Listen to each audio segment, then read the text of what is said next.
നെന്മാറ നെല്ലിക്കുളങ്ങര ഭഗവതി ക്ഷേത്ര സന്നിധിയിൽ ആനയൂട്ട് നടത്തി ക്ഷേത്രം ഉപദേശക സമിതിയുടെ നേതൃത്വത്തിലാണ് പരിപാടി സംഘടിപ്പിച്ചത്. മഹാഗണപതി ഹോമത്തോടെ ചടങ്ങുകൾ ആരംഭിച്ചു. ഗജപൂജയ്ക്ക് ശേഷമായിരുന്നു ആനയൂട്ട് നടന്നത്. ആനയൂട്ട് കാണാൻ നിരവധി പേർ എത്തിയിരുന്നു.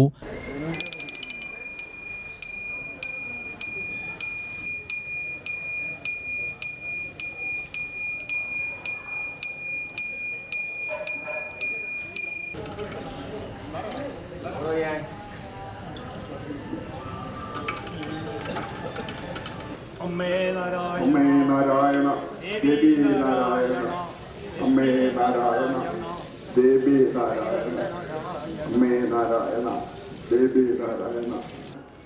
എല്ലാ ഭക്തജനങ്ങളെയും ക്ഷേത്രത്തിന്റെ മുൻവശത്ത് എത്തിച്ചേർന്ന് വീണ്ടും ക്ഷണിച്ചുകൊള്ളുകയാണ്, ചടങ്ങ് നിർവഹിക്കുകയാണ്. അതോടൊപ്പം തന്നെ നമ്മുടെ ദേശത്തിന്റെ നമ്മുടെ എല്ലാമായ നമ്മുടെ സുധാകരേട്ടനിത നമ്മുടെ ദേശത്തിന്റെ നമ്മുടെ ഉത്സവ കമ്മിറ്റിയുടെ മുൻ ഭാരവാഹി കൂടിയായ ആനയൂട്ടിന് ശേഷം മേളം ആരംഭിച്ചു. 51 വാദ്യകലാകാരന്മാരുടെ നേതൃത്വത്തിലായിരുന്നു മേളം.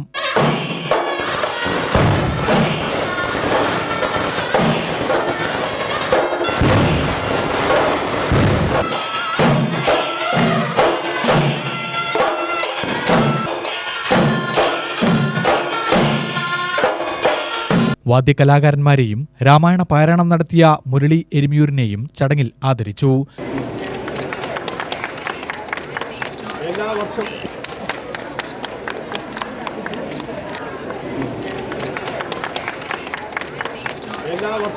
Cochin Devaswom board president K Raveendran ആനയൂട്ട് ഉദ്ഘാടനം ചെയ്തു.